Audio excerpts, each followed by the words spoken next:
property taxes. You are the few and the brave, and we do appreciate you. My name is James Quintero, and I'm the Director of the Center for Local Governance at the Texas Public Policy Foundation.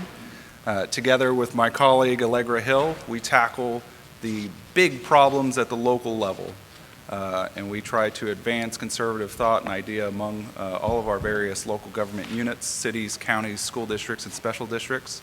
It's a big job, but as I like to say, it's good job security. Now, when it comes to the big local problems, few issues, if any, are as big and as challenging and as vexing as property taxes. Now, let me just throw a few data points out there so that you can get an idea of where I'm coming from. If you look at the Tax Foundation's latest national rankings, what you see is that Texas's property tax burden ranks as the 14th highest nationally. Now, if you look at the Census Bureau's data, what you see is that the per capita property tax burden is approaching almost $2,000. And if you look at the Foundation's own research, what you see is that property taxes over the last 13 years or so has grown by more than 100%. And you compare that to population and inflation, which has grown by only about 70%, you can see that we are on the wrong trajectory. So we have a big property tax problem here in Texas. But that's the bad news. I think the good news is that a lot of our state and local leaders recognize the challenge before us and have taken some good action to address the issue.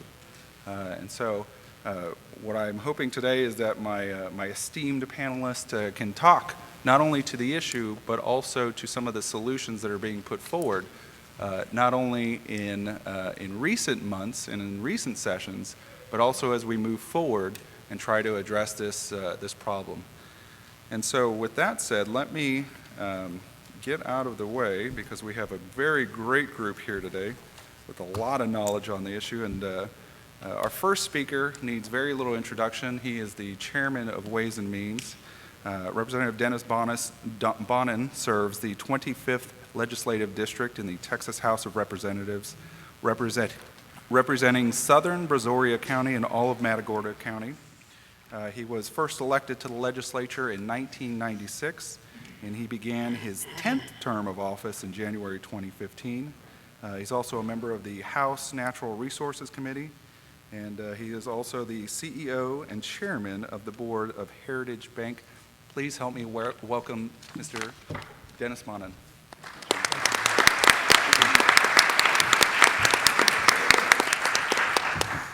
Thank you. Appreciate being invited today. James, you really said everything that needs to be said in your introduction. This is a big local problem, and I hope people will keep that in mind because I think one of the biggest problems we've had over the years, and ironically, since I've been in the legislature, my first session was 1997, we have legislatively cut property taxes 4 times and no one has ever felt it for the most part. And the reason is because it's a big local problem. And we've had that discussion, but I want to begin, and James did a nice job. I'll go a little further back than James did on some data points, but the real question is, how heavy. Everyone says they want their property taxes cut and they're too high. And I would agree completely, but the real question is how heavy is the property tax? And so let's look at what that really looks like because I think it's hard for people to just answer that. So when you go back to the Tax Foundation, which I'm glad James used because I think we all respect that as a really strong data point, data resource entity. So you look at it, we're the 6th highest property tax in the nation, according to the Tax Foundation. Now that sounds incredibly high, but you have to keep one thing in mind. We are one of only 7 states in the nation that does not have an income tax. So you do have to keep that to a certain extent of your calculation there when you're considering how high the burden of the property tax is. One of the real flaws in the property tax, in my opinion, is that when you put too great of a burden in one tax process, it becomes overly burdensome on the taxpayer. And I think that's the ultimate problem we have on property taxes. We're too reliant upon it. Now, with that said, I don't want anyone to think that I would suggest we should have a different tax like an income tax. I'm completely opposed to that concept. So knowing that the property tax is the sixth highest in the nation, that's not the complete story. It goes to some of the data points James gave us as an intro. According to the Legislative Budget Board, from 1992 to last year, 2 years ago, 2014, total property tax levies in Texas grew 63% faster than inflation and population. In other words, local governments are collecting substantially more taxes per person now than they did in 1992, and even after adjusting for inflation and population growth. If we wanted to return to the 1992 levels, we would have to cut an equivalent of 27% on the local property tax to be able to accomplish that. Yet another way you might put property tax in perspective is by comparison to the state and local taxes. So according to LBB, state taxes imposed that the state controls, sales tax, franchise tax, severance tax, et cetera, are not as overgrown as the property tax. From 93 to 2014, state general revenue increased only 12% faster than inflation and population. So remember, that's a 12% comparative to a 63% over the same period comparative to the property tax. So if you want to return the state tax back to a population inflation adjustment for 1992, you would have to cut state taxes by only 9.5% from their 2014 levels. So rather we would have to cut the property tax at the 2014 level by 27% to return to the 1992 levels. So I want to give you one more economic marker that will help put our tax burden in perspective, and that marker is personal income, which I think is one of the most important things to take into consideration when you're evaluating whether taxes are too high and making tax policy choices. So LBB data since 1992, personal income in Texas has grown slightly, just slightly faster than local property taxes. If property taxes and personal income had grown at the same rate over that period, property taxes levied in 2014 would actually have been about 5% higher than personal income growth. State level taxes have grown more slowly than the personal income since 1992. So from that indicator, we're doing a good job on the state side. So if the state had kept the pace with personal income, we would be paying about 29% more in taxes to the state of Texas than we actually are paying today. So that's obviously good news about our tax burden on a state level, and I don't want to suggest or tell you that I think we're just doing everything right. That's not the point at all. I'm only want to say that we're doing a lot of things correctly, and there's still not everything being done wrong, and there's still work to be done on property tax. So let me quantify the weight of the property tax burden so you could leave here with an idea of how much too high our property tax really is. And so if you look at three different measures, first, our residential property tax is the sixth highest in the nation. Sixth highest sounds like a really bad place to be, but again, don't forget, we're not paying in state income tax, which we're one of only 7 states who doesn't do that to you. Second, if you want to return to the property tax level of 1992 on a population-adjusted inflation basis, you would have to cut the 2014 property tax levy by 27%, which is an astronomical number. Third, the data shows that our property tax would actually be slightly higher if we wanted it to track growth in personal income, which of course we do not. Growth in personal income that exceeds growth of our tax burden is what makes Texas an attractive place to live and work and keeps drawing in new jobs, and we want that to continue. Of all these possible comparisons, the salient data point for me is that the property tax levels have dramatically outpaced population and inflation since 1992, and apparently everyone has a major objection to that, but yet it continues to happen. So that's a real challenge. The tax system that is controlling us and we're not controlling it is a failing tax system. So our goal with the Ways and Means Committee is to figure out how you can structurally change the property tax system so that it can be controllable, because I want to be clear, we can't control the tax itself. We don't levy it, and I'll talk about that now. So where do we go? You got to understand how this tax works. So first, we need to be clear, as I've said, it's a local tax. Property taxes are levied exclusively by local governments, and that's in our Constitution. The legislature does not control the property tax. I think voters, quite candidly, need to be better educated on that and not misled to be told that, hey, come talk to the folks in Austin and we'll fix your local property tax problem. We can't. We don't have the control. That control exists back in their home communities on a commissioner's court, a city council, a school board, and what have you. And I think that's a challenge that we need to do a better job with. Your property tax levy, the amount of tax you actually pay has, as we know, two components. It's the tax value and the tax rate. And of course, the rate is completely controlled along with the value locally. The tax rate is set by the city, the school board, the commissioner's court. And in fairness to those entities, what they'll tell you is that when we have a budget meeting, no one shows up.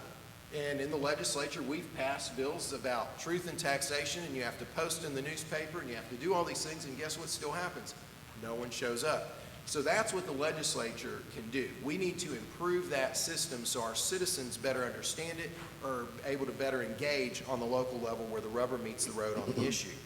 So when you look at the school tax, we do have some effort we've made there of trying to create discretion but put a cap in place, but quite candidly, the Supreme Court is currently making decisions about whether that cap is acceptable or not, and whether we can cap, and whether that cap's supposed to be higher, and therefore the local taxing districts will have more control over that. So similarly, we have no control over tax values. So the Constitution requires that taxable value be a market value, period. We cannot, do anything about what a market value is. And personally, I think that we get way too exercised over appraisals and the market value for the simple fact that that isn't what makes your taxes go up. It's the rate. And it's the dishonesty that occurs in the discussion of that. How many of us have been in communities where locally they say, well, we lowered your taxes. Well, no, they didn't. The values rose significantly and they slightly reduced your tax rate, which you still paid more in taxes. And they know that because those are the two levers of the equation and they control those levers. So it's not that complicated. We've made it probably more complicated than it ought to be, but you got to look at that.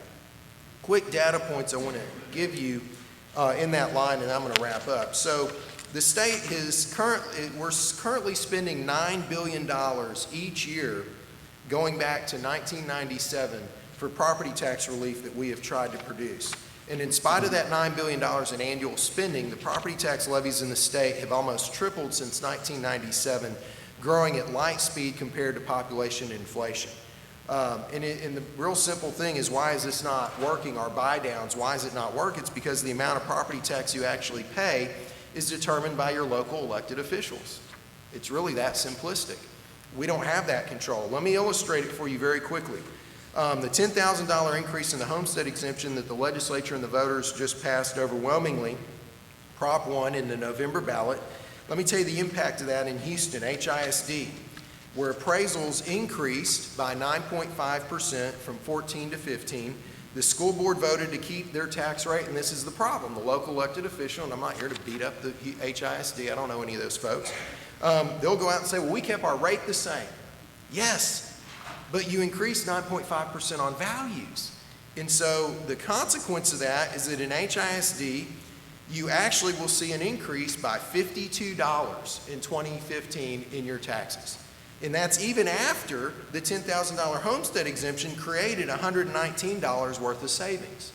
So all we did was reduce the pain of the increase, but again, it comes back to what that local rate was left to be. And again, I personally, as a property owner myself, I don't mind my value going up. What I take offense to is that my rate is not then effectually adjusted so that I'm not paying a great increase in taxation without anyone taking responsibility for that and acknowledging it. And quite candidly, whether the rate moves or not, we should hold folks accountable, because the truth of it is those are the two driving factors. They're the only real factors. Same issue in Austin. Austin ISD recently, they even went as far as to lower their rate by 2 cents, but they're still going to see an increase by $126 for the average homeowner in Austin ISD. So these examples illustrate that the amount you pay in property tax is ultimately determined by a local elected official, even if the legislature takes actions, as we have done several times, to increase the homestead exemption or buy down the local property tax. Even if your appraisal districts increases or decreases your appraised value, the amount of property tax that you have to pay is not decided until your school board or your city council or your commissioner's court sets the tax rate.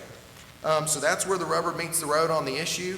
And what we need to do in Austin is structurally improve what happens within the confines of what they're able to do on the local level. But at the end of the day, until our citizens are better educated and better informed that they need to be sitting in the council chamber, the school board meeting, the special district places, and the commissioners' courts, they can't affect the property tax to the level that they desire, and I hope we can. Thank you very much.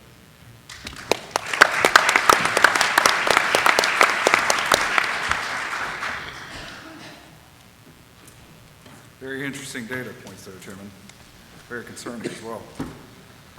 Well, our next panelist is one of my favorite Austin City Council members. Councilmember Ellen Troxclair serves Southwest Austin, District 8. She is a member of the St. David's Foundation, Kosurik Scholarship Fund Committee, where she dedicates her time to raising scholarship money for Central Texas students wishing to pursue health-related careers. When she is not at City Hall, she is managing a successful real estate business. Please help me welcome Councilmember Ellen Troxclair.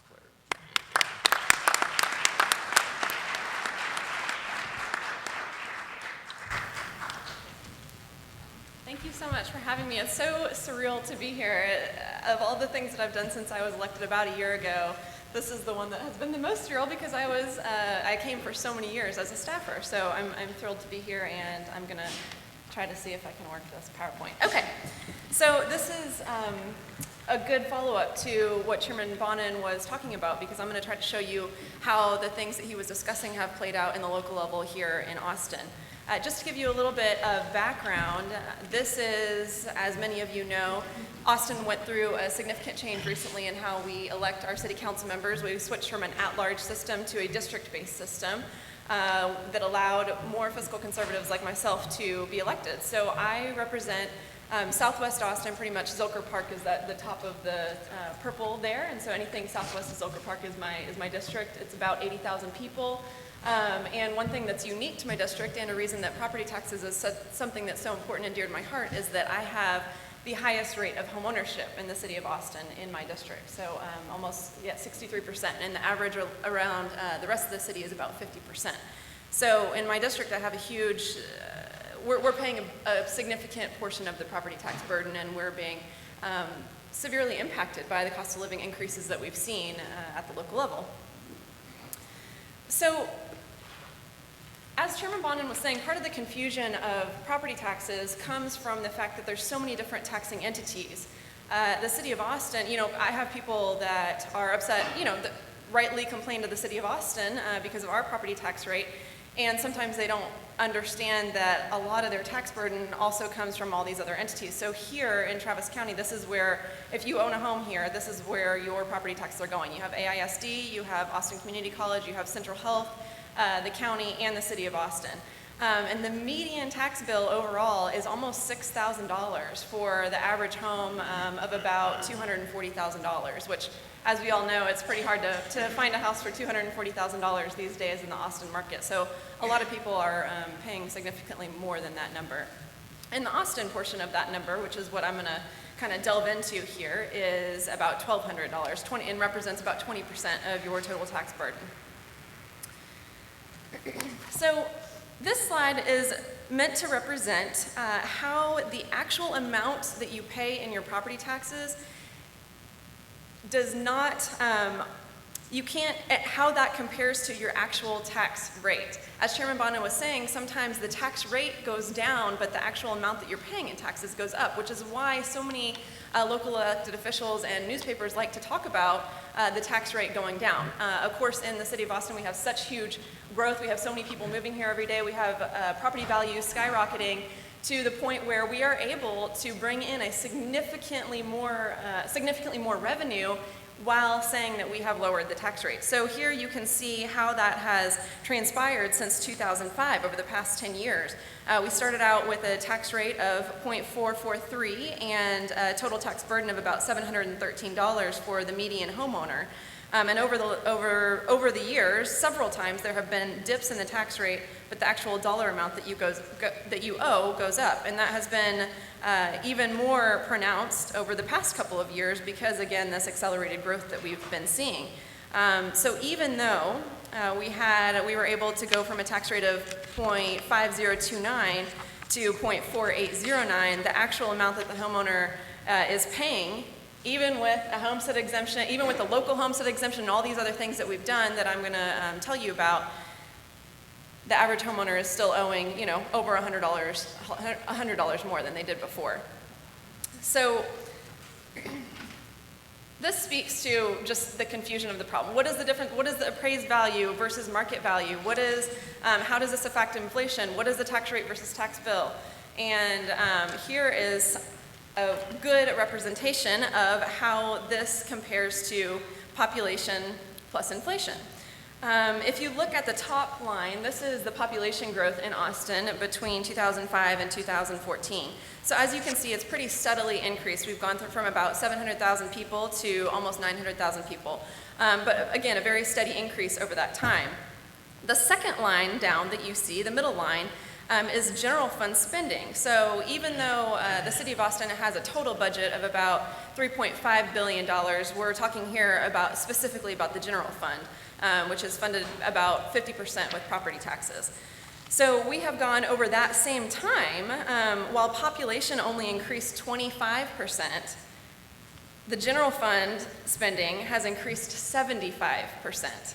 And you can see how the line is not equal. There's spikes in that line, and it's rising faster than population, which means that, we always talk about growth paying for itself. Well, in this case, growth is not paying for itself because we're continuing to spend more, we're continuing to outpace spending compared to population.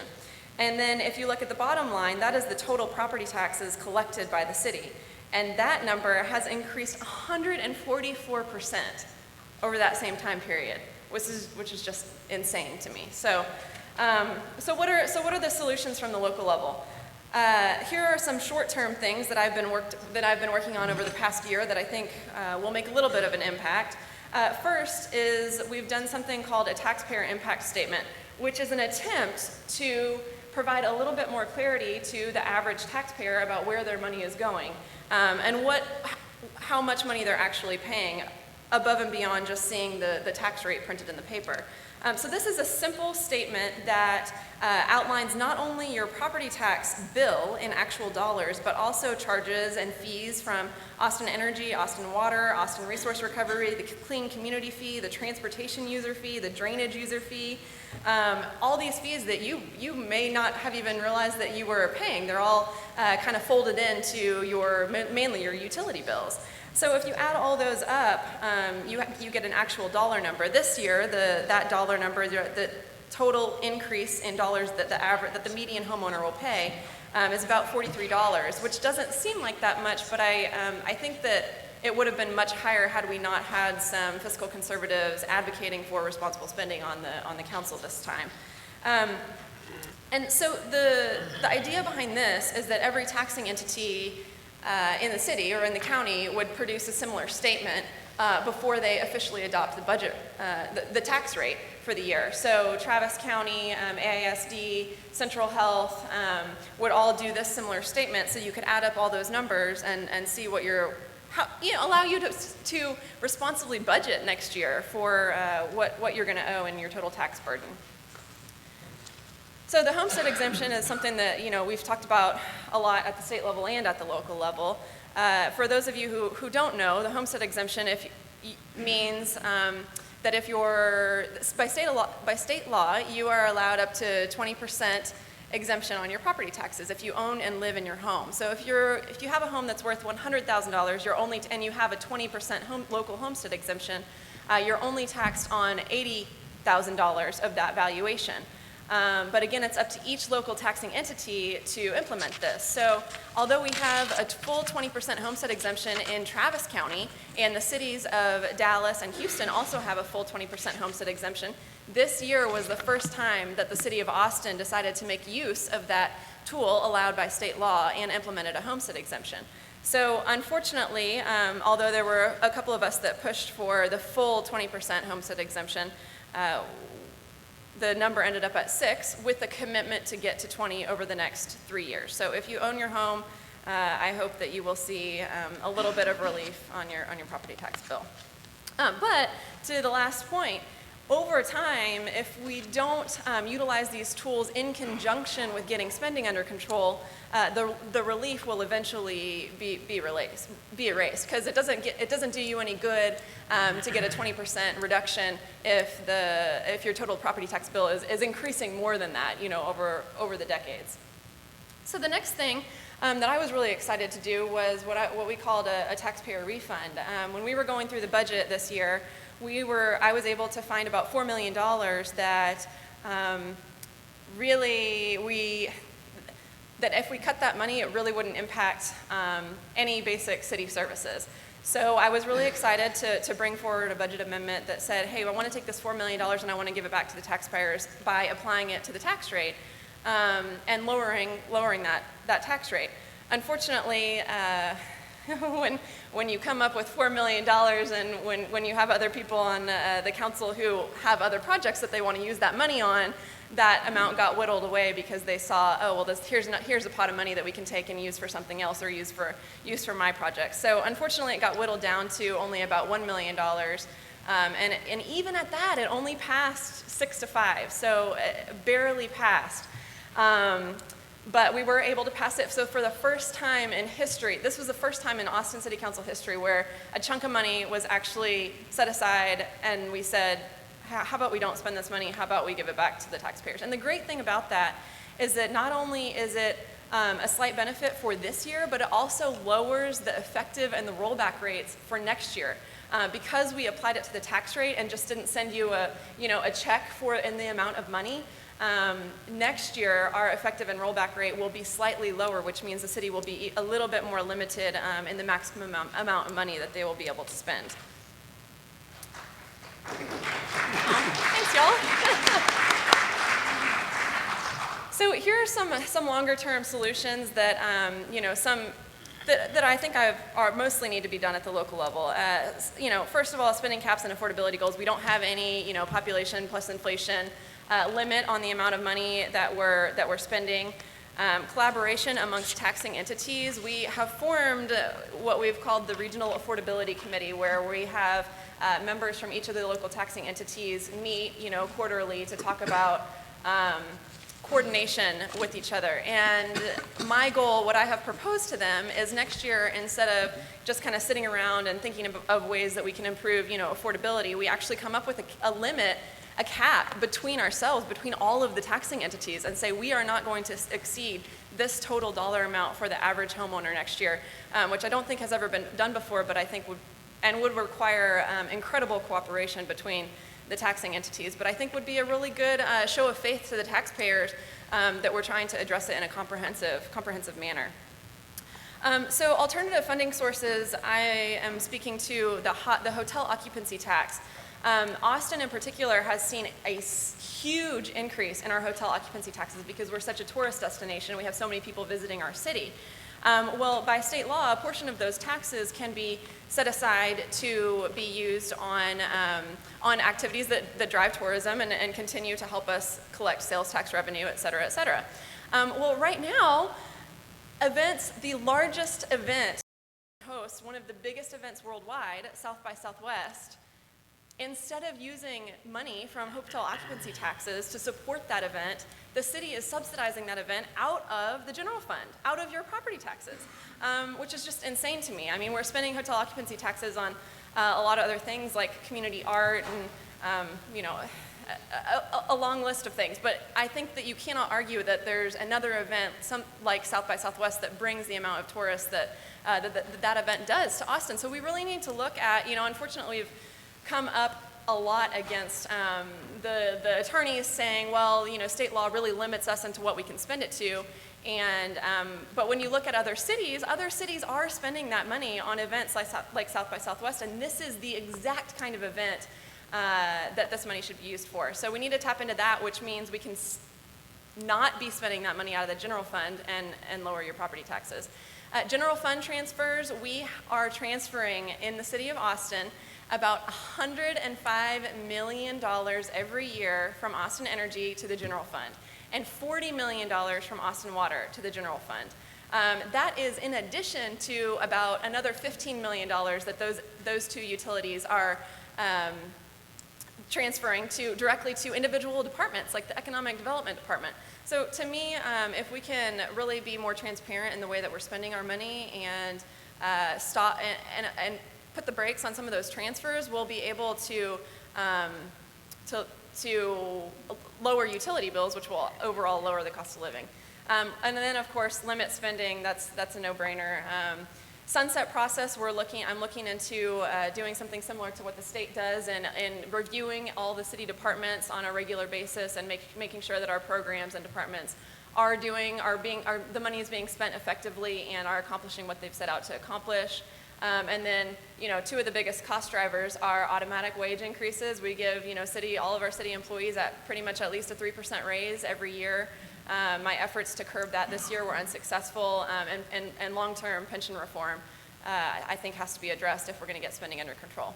So that is it for me. That's my contact information if y'all have any follow-up questions or want to get in touch with me, and I appreciate y'all letting me be here.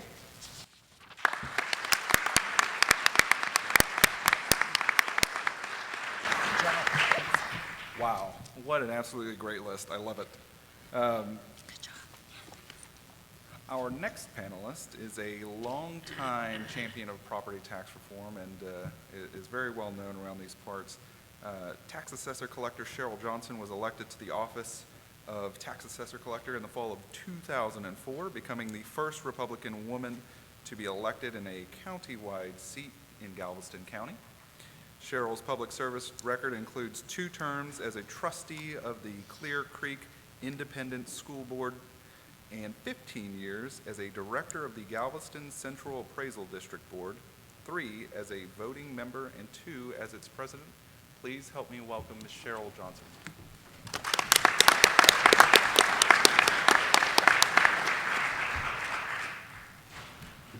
Good morning.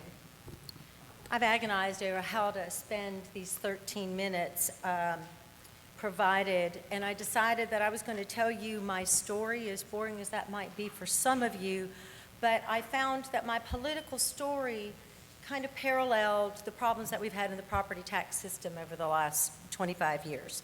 So hopefully it'll help communicate the flaws that are in the program and maybe help us identify ways, although I've heard some wonderful ways, to fix it already. As everyone knows, the PO2016 bill passed in 1979, and it was just being fully implemented when I arrived in Texas.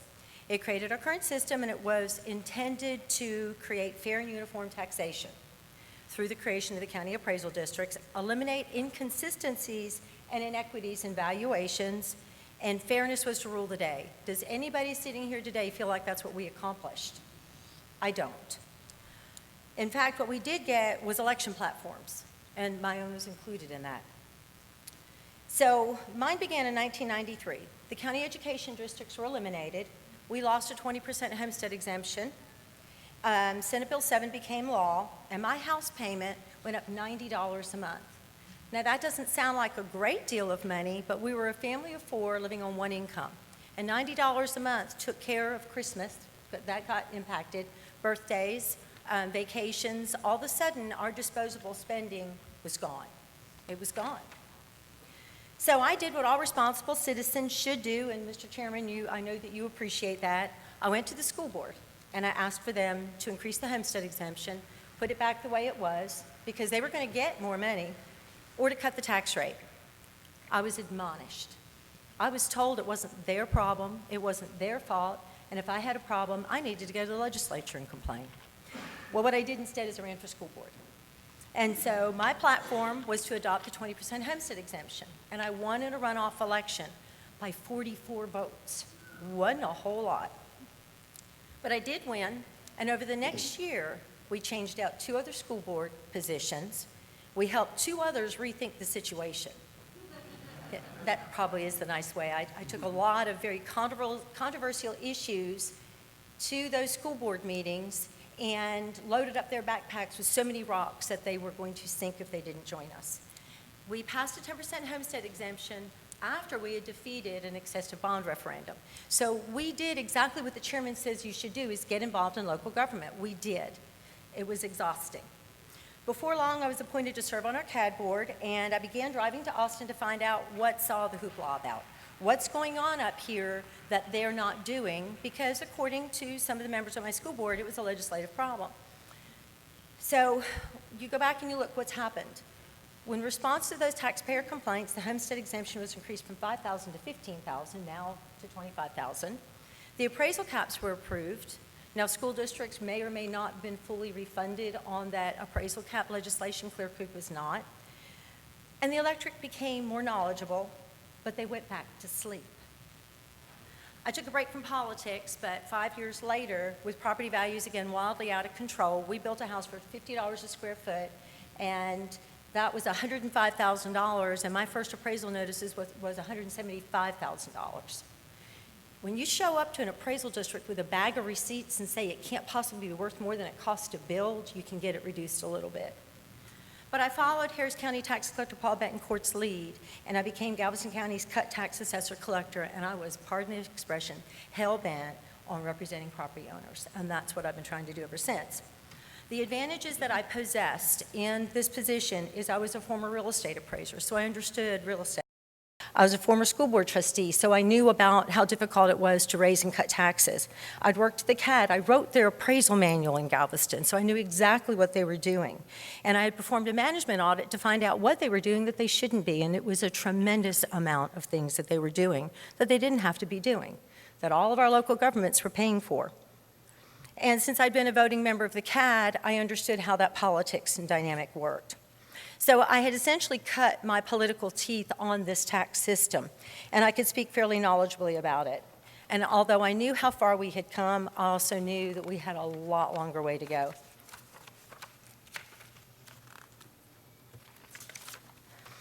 Today, 11 years as a county cut tax assessor collector, I'm not any happier than I was 22 years ago.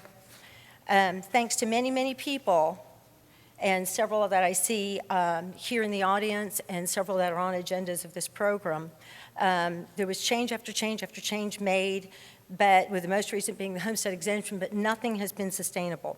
But we did over those years elect responsible people both in our local government and our state government, but we continue to have a system of taxation that responds to economic development and bounty with higher property values and higher taxes. As you all know, the demand for real estate drives a market value-based system. Since nothing has solved the problem, we have to look at it. What do we do? So with the prompting of one of my local cave people, and we all have them, citizens against virtually everything, right? We all have them. I had a man that showed up at my doorstep almost every month without fail to say, you've got to read this, you've got to read this, you've got to read this. And what it was the Supreme Court ruling on Prop 13. And it's like, yes, I'm going to read it. Yes, I'm going to read it. Yes, I'm going to read it. And finally, I had no choice. I wanted him to stop coming to my house. Although I agree with the chairman that we need an informed and engaged electorate, asking local officials to lower the tax rate is not going to help the burden in the short term. It will help in the long run, but we really have time for that. In my county, over half of the values went up last year. In my neighborhood, because they're identifying value and increases by neighborhood, and in different counties, they do neighborhood a different way. In my neighborhood, every single house went up $100,000. In order for our taxes to have been the same as last year, with a 10% appraisal cap and with the increase in the homestead exemption for school districts, my local governments would have had to collectively lower the rate 40%. That's not going to happen. That's an unreasonable expectation. This system increases some areas and not others. So the disproportionate increases are happening only in some parts of town. So to truly cut our taxes, even with a 10% appraisal cap, I think that what we have to do is really reform the system. The Lieutenant Governor has stated that through the Senate Select Committee on Property Tax Reform and Relief, he wants to find solutions that will ensure every Texan receives lasting property tax relief, meaningful tax relief. He supports appraisal reform. I've known Dan Patrick a long time, we're friends. I've known Senator Betancourt a long time, we're friends. But the real solutions are really going to require courage. Profound courage and change, real change. As a member of the Texas Policy Foundation, I would think all of you are, right? Well, you have embraced liberty, personal responsibility, and free enterprise. This tax system does not support those concepts, not in any way, shape, or form. In order to continue a pro-growth atmosphere, we must continue to reduce excessive spending. My hat is off to our legislators who have done a really good job with that. Your revenue limitations have been incredible, and thank you. It's been very meaningful. But what we also must do is limit the tax burden. We have to stop the bleeding, not slow the bleeding. And in order to stop the bleeding, we have to change the basis from market value.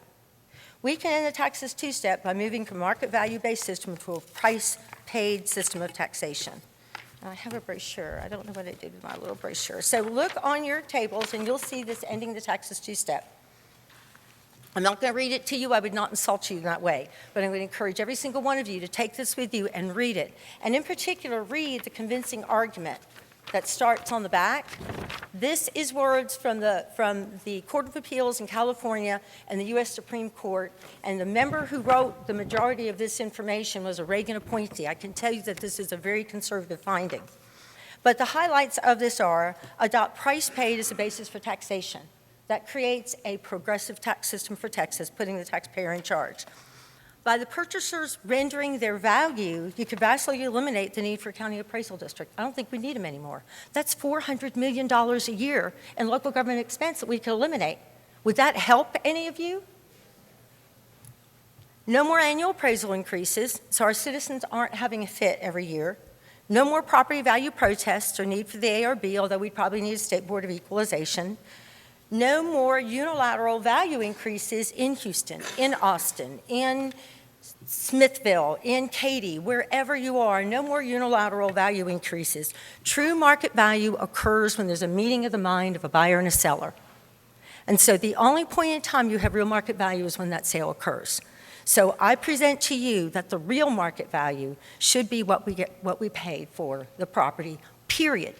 End of conversation. A price-paid system will create, as it has in California for 38 years, a stable revenue source for local government, while putting the property owner in control of the tax liability. If you can't afford the tax, don't buy the house. That's easy.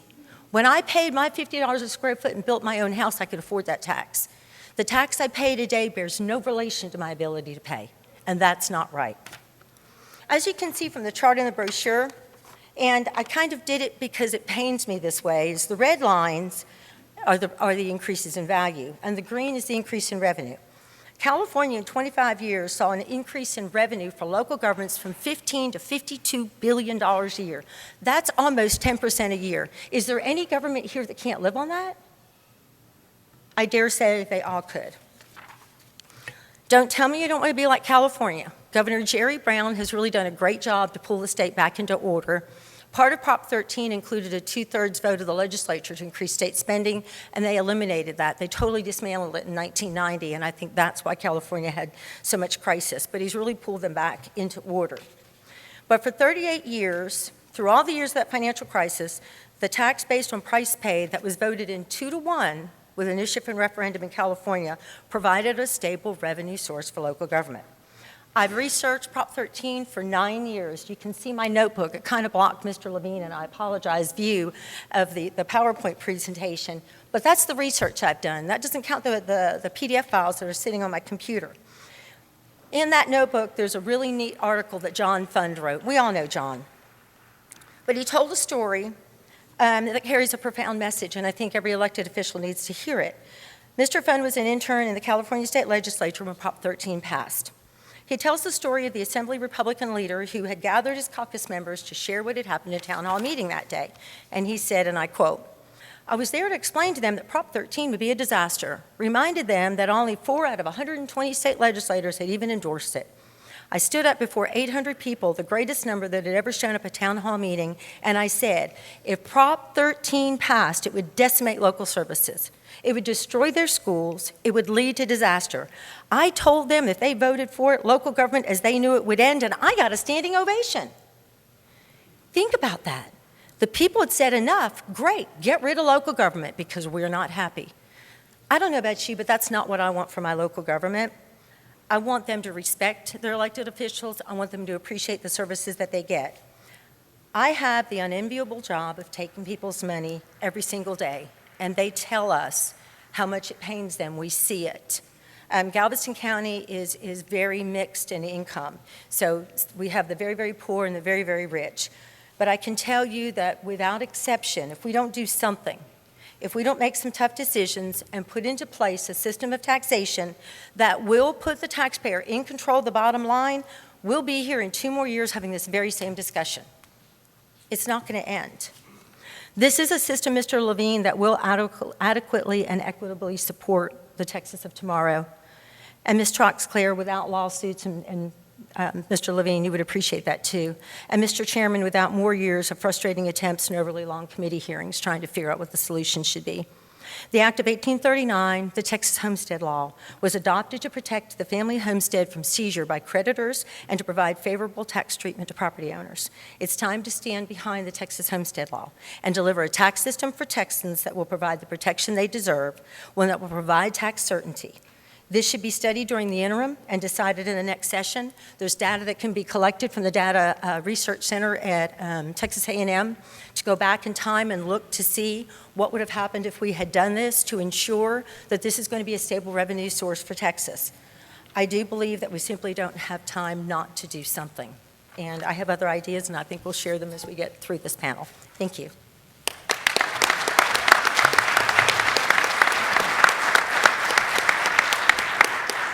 Very, very interesting. All right. Our next panelist is one of my absolutely favorite sparring partners. Although we don't always see eye to eye, he definitely has earned my respect for his knowledge of the issues. Dick Lavine is a senior fiscal analyst at the Center for Public Policy Priorities. Before coming to the center in 1994, he was a senior researcher at the House Research Organization of the Texas House of Representatives for 10 years. He's a chartered financial analyst, chairman of the board of directors of the Travis Central Appraisal District, and a member of the executive board of AFSCME, Texas Retirees, the statewide union of local retired public employees. Please help me welcome Mr. Dick Lavine.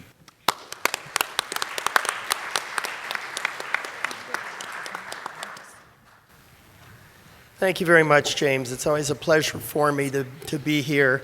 It's an opportunity for me to speak to audiences that might not come to hear me alone, but will come to hear Chairman Bonnen and the other panelists, and I appreciate the opportunity to be here, especially because of the thoughtful presentations that we've all heard. Rather than respond directly to most of those, I want to make just 1 or 2 quick points on things that they have said. And then what I'd like to do is to present 3 ideas that I'm hoping all of us can agree upon. Let me just say of my reaction to the prior presentations, one very important thing that everybody has emphasized is that setting property taxes is a 2-step process.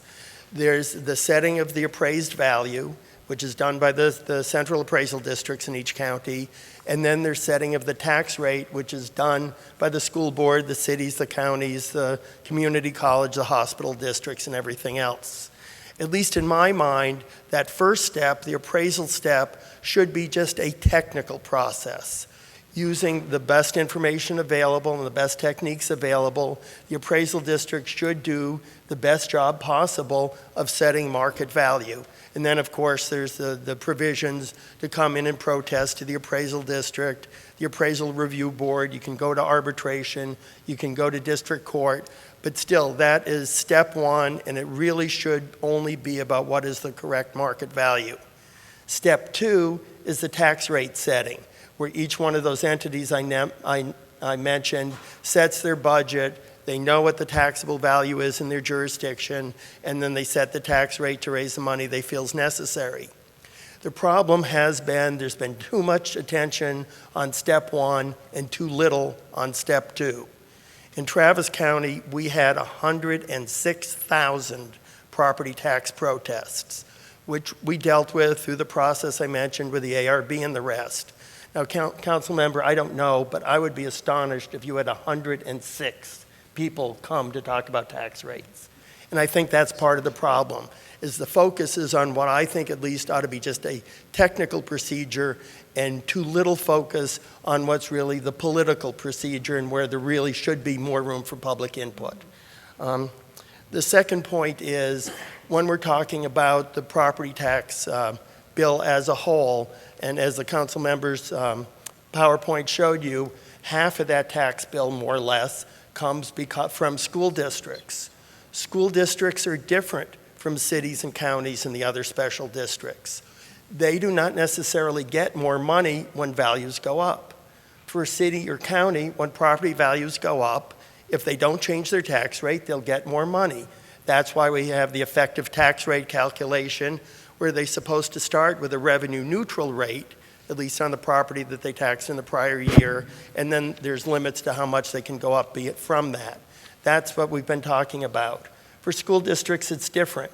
Because of the school finance decisions, going back to the Edgewood decisions in the 1980s, the amount of money that a school raises in total state and local revenue is independent of their property values. Now, nothing in school finance is that simple, but by and large, that's the overarching principle, that the amount of money that a school district can raise is independent of its property values. That's the whole idea behind the education available to Texas students should not depend on their zip code. But what that means is that half of your property tax bill is more or less set in stone, because even if your value goes up and your taxable value goes up, the school district does not benefit cannot keep its revenue neutral by cutting its rate. If it cuts its rate, it will lose money because the state will not make up the difference. So that's something that you have to look at when you're looking at total tax bill. Remember, half of it is essentially fixed in the school district's tax rate because of the nature of our school finance system. Now, I want to talk about the three things that I am hoping that all of us can agree upon.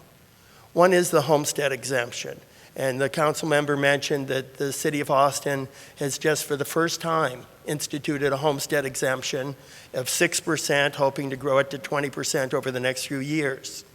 That's the only option that's available to them at this time, is a percentage exemption.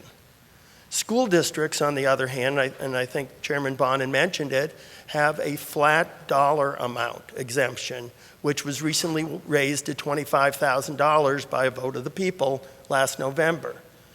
$25,000 homestead exemption means that whatever your appraised value is, the first thing that happens before they figure the tax bill is they subtract $25,000 off that value. Most school districts have, let's say, a $1.20 total tax rate. $25,000 off your taxable value means about $300 off your school tax bill, regardless of the size and the value of your home. That's the way schools do it. They can also, some of them have an additional percentage exemption. But cities, counties, hospital districts, community colleges, and the rest do not have that choice. They can only give the percentage exemption. So my first proposal is to give the local option of either percentage or flat dollar amount. There are advantages and disadvantages to going both ways. I can argue with them with you, but the point is it should be a local control issue, and you should make available to city councils and commissioners' courts the same options that school boards already have. Actually, school boards are required to give a flat dollar amount exemption. Cities, counties, and the rest are prohibited from giving that very same exemption. I think we should open that up to local control. This was a bill and requires a constitutional amendment also that was filed past session. It passed the Senate 31-0. Came out of Chairman Bonnen's committee by a vote of 8-2.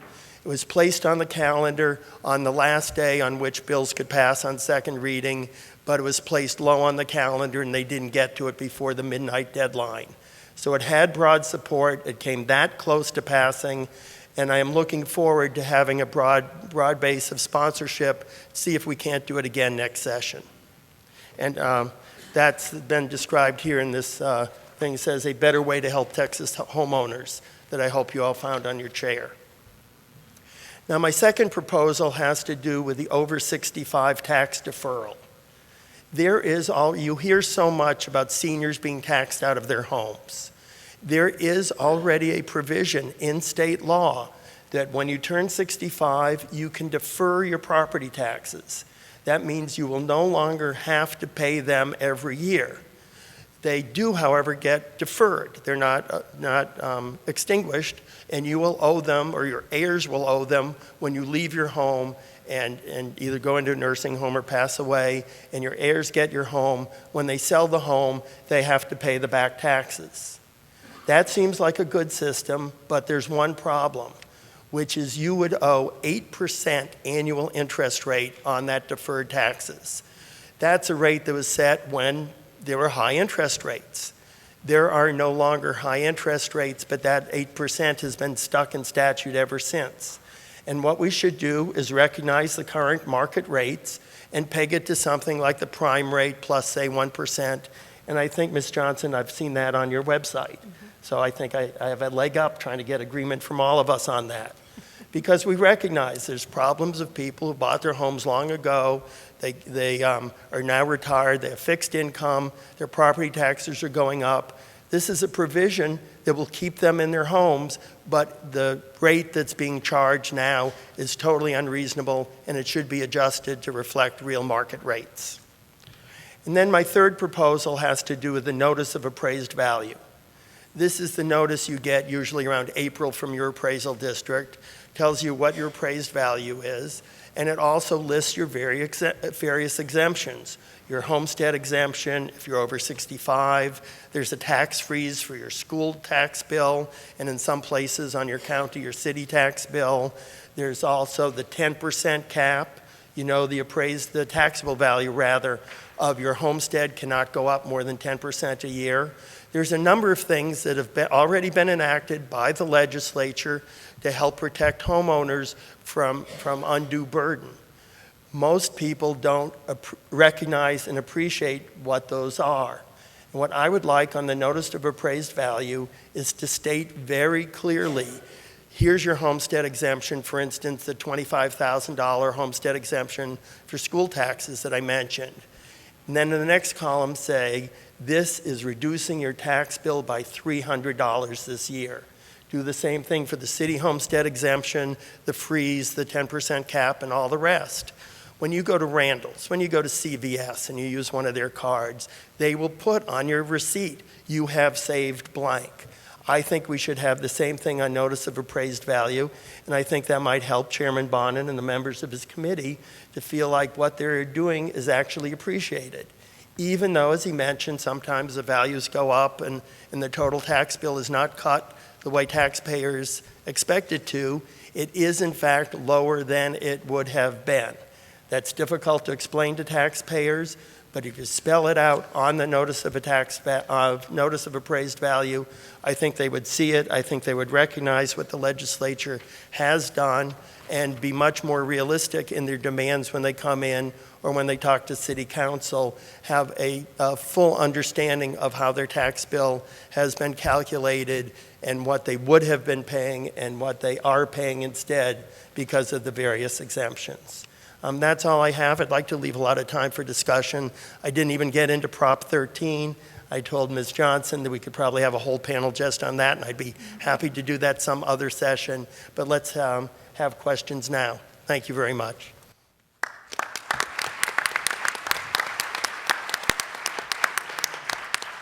Excellent stuff, excellent. Well, with that segue, why don't we move on to audience Q&A? I know there's a question or two out there that we might have for our panelists. We should have a roving mic there in the back. Yes, sir, in the red. Oh, okay. Yeah, David Hoyer from Houston. Question for Mr. Bonnen. Interesting panel, a lot of good ideas. One thing that was not mentioned is that the announcements by the local taxing entities that run in the paper are written by idiots, it seems like to me. They follow this standard protocol where they talk about we're considering 2 rates and blah, blah, blah, and a lot of legalese, and you can show up to the meetings. I can never understand. I have a graduate degree. I can't figure out what they're saying. So I think that's the reason why a lot of people don't show up to these meetings. But then if you do actually show up, which I have done, Harris County, a county of 4 million people, I've been to the meetings, I'm the only one there. And when you actually do show up, they're not really interested in hearing from you. It seems like the fix is in. They invariably have already decided to go with the higher rate of the 2 they're considering. So I guess my point is that I would, one fix for this problem would be to have greater transparency in these announcements in the newspaper, and maybe that would encourage more people to get involved with that issue. No, I appreciate your comments, and I agree with you, and I disagree with you. And what I mean is you're absolutely right. Those notices in the newspaper have been improved, which you might now want to laugh at me for saying, but they can be improved even more. Now, where I disagree with you, and I've had other people make the same comment to me about the notice in the newspaper and what have you, but with all due respect, if you're angry about your taxes, you don't need a notice in your newspaper. And let's be candid. I mean, all you got to do is show up to local governments and let them know this is not acceptable. And the reality of it is we should have those notices. We need to improve those notices. But the point is, all you need to know is that at the next council meeting or the next 2 council meetings, the next 2 commissioner meetings, they're talking about budget, taxes, and spending. You ought to be there.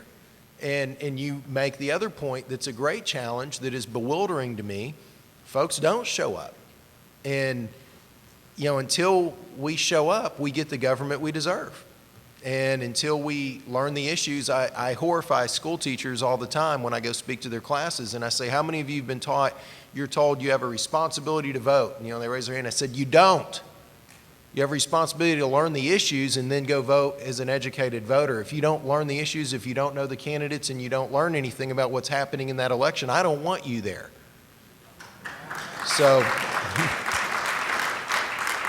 and I appreciate that greatly because many teachers then chew me out on the way out the door. But so I feel better today. But we do need to improve that notice greatly. But I think to a certain level, and it's one of the issues I've been very concerned about, is that by the legislature saying we're going to lower your property taxes, we're misleading the public also. We're saying don't go to the commissioner's court, don't go to the city council, don't go to the school board, just call us.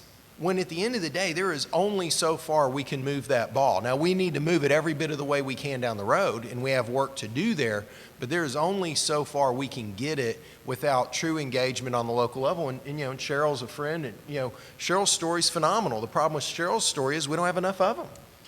No, in all sincerity. I mean, I deal with it all the time, and I'll be quiet with this, but, I see folks who come to me, they're upset about an issue, they engage for a month, 2, maybe 3, and then it's over. Now, the issue's not over, but they're done.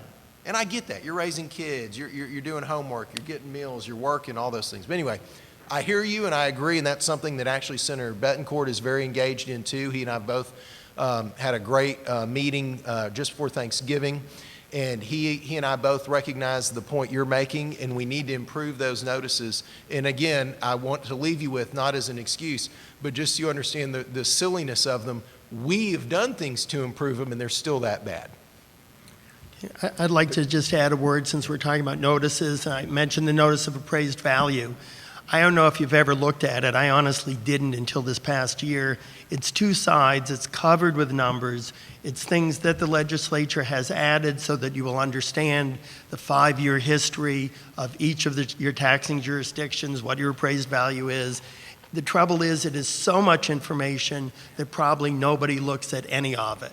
And I think as part of the improvements that I'm hoping we can make in that notice is take a lot of that information. It's good information, but maybe move it to the web.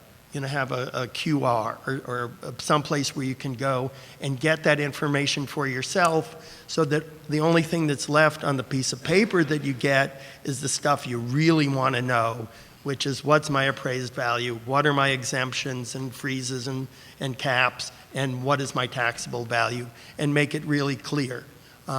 I get my car insurance through State Farm. I'm sure plenty of you do. And a few years ago, they rewrote their notices. So it says, when it means me, it says you. It means the company. It's as clear as could be, and I don't see why the state and the cities couldn't do the same thing. In fact, Councilmember, I think I got that notice that you placed up there with all the fees. I thought that was wonderful. It's always information I have wondered about. I don't know how I could have gotten it any other way. So I really appreciate that. And I think Cheryl wants to say something on that. So while you're handing her the mic, Dick makes a great point. I think one of the big problems is that to a certain extent, we've over-notified. We have put way too much in there so that the average or even above average person is just going to gloss over at it. Bring it down to brass tacks. Boil it down to simplicity. If that simplicity gets you excited, go to the web and get more info. I quadrupled my Facebook hits this year. I have a tax office one, and then I have a campaign one. And so I'd be at work and I'd be posting, this is what's happening and you need to pay attention. And then I'd go home and I'd post, this is what's happening, you need to be paying attention. And people, it did light up. It went across the whole state. I had the secretary in our office saying, hey, my friend in LaGrange, saw your post because a friend of a friend of a friend. So we can do a better job in government of communicating. We try. I labor over everything that goes in our tax statement every single year, and they bring us in the bill unopened. It has a newsletter, and they say, how much do I owe? It's like, you didn't read this? But I do believe that there are a couple of things, and sir, I understand your frustration. It took many years to change out the local elected officials in my county, a long, long time. And then you get them elected, and you think you can go home and pay attention to your life again, and you can't. You have to watch them like a hawk, and that's very frustrating. But I do believe that the state could look at lowering the appraisal cap, maybe extending it to all real property so we don't pit business, so it's equal among everybody. That would create some more accountability for our local governments because they wouldn't see so much incredible increases in those values. We could lower and equalize the revenue cap. I think it's unfair to have a school district at 4% and a drainage district at 8%, and it's automatic. It just gets plugged in to the effective tax rate calculations. Did y'all realize that? We came up with a 13, 15-step effective tax rate calculation that would be so simple that anybody could understand it, even us. When I have to serve on a panel to explain the effective tax rate calculation to a government, or I have to spend 2 hours explaining it to them in a meeting, that's not reasonable. That's not good. It may as well be an IRS tax form. So there are those three things that the legislature could look at. Simplifying truth and taxation would be really, really great. So I do believe that there are things that we could do, and I'm sorry for the frustration that you're having. You have so many city council members in Houston to change out. I guess I just want to chime in and say that's exactly the reason that I passed the taxpayer impact statement for the city level, is to provide a really simple and clear idea in actual numbers of what your total tax and fee burden is, and the hope is that we can get more local entities to do that. And from the perspective of people not showing up to meetings, we had 2 full 8-hour days of people testifying or people coming to speak to the Austin City Council about the budget and what they wanted to see. Of hundreds of people, only 2 of them were not part of an interest group or not part of an organization who was asking for money. I mean, the vast majority of the people who showed up were people who wanted to make sure that their project was included in our budget. And only 2 average people showed up and said, hey, I'm just a regular homeowner. I'm really struggling. Can you please, not raise our taxes anymore? And I, of course, know that that's not representative at all of, certainly my district or even the city of Austin as a whole. But it's hard. I mean, when we talk about citizen engagement, nobody has time to not only go to the city of Austin, but also to the school board, also to the legislature, also to the county. I mean, all of these places to talk about these issues. So, and I think the average person just assumes that they elected representatives that have basic common sense, and unfortunately, a lot of times that's not the case. And so to me, this kind of just puts in perspective the importance of local election, of the election, to get the right person in office who you can trust to make those kinds of basic decisions that we think of as common sense. So, Do we have another question? Aaron, can we get?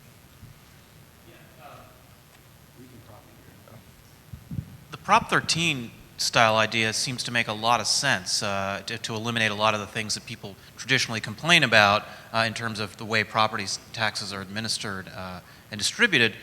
What, if any, are the political obstacles to just passing a bill or a constitutional amendment or whatever it would take to achieve that here?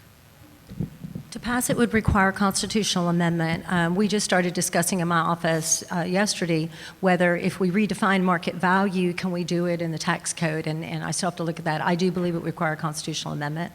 One of my state reps kind of shivered when I told him that it would take that, and I don't understand. The only other thing I know is, and I know that there's a lot of state reps out there, and I support a representative government, but they have initiative for referendum in California, and quite honestly, it took 13 years to get the petition signatures to get that on the ballot, and like I said, it passed 2-1. So if the legislature isn't going to do it, then let's get an initiative for referendum and give it back to the people and let them tell us what they want. Sounds great, but, and Cheryl won't appreciate this, but Prop 13 has not worked that successfully in California. It in essence creates what's called a split tax roll, and we respectfully acknowledged, James did in his opening, the Tax Foundation as an entity we all respect. Texas is currently ranked the 10th in the nation for being the best from a tax perspective for business. California is 48th, meaning third worst from a tax perspective for business. And Prop 13 is the probably most significant factor in that tax foundation assessment. So I think we need to be very careful that we don't create split tax rolls, that we don't create environments where we do not keep driving job growth. And the reality of it is if you're driving job growth, you're driving personal income growth, and then if you're watching governments on their spending, you help resolve the problem. I think we got time for one more question. Yes, Russ. Can we get a mic?